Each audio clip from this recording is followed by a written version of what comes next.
Okay, I'll just show you how to delete a mobile from the Bluetooth audio system in this Land Rover Discovery. It's on sat nav at the moment, but if we just click the telephone button, it comes up no phone connected, connect to device now. Well, you don't want to connect to device, you want to delete it. So you think you'd put no, but you don't. You put yes.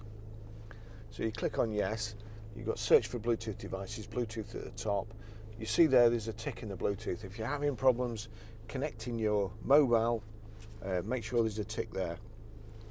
Make system discoverable, list of paired devices. That's what we want, list of paired devices. And you'll see there, Barry's iPhone 12 Pro. Well, there's no phones connected at the moment, but click on that, delete pairing for Barry's iPhone, yes. And then we'll just do these while we're at it. Delete pairing, yes. Delete pairing, yes.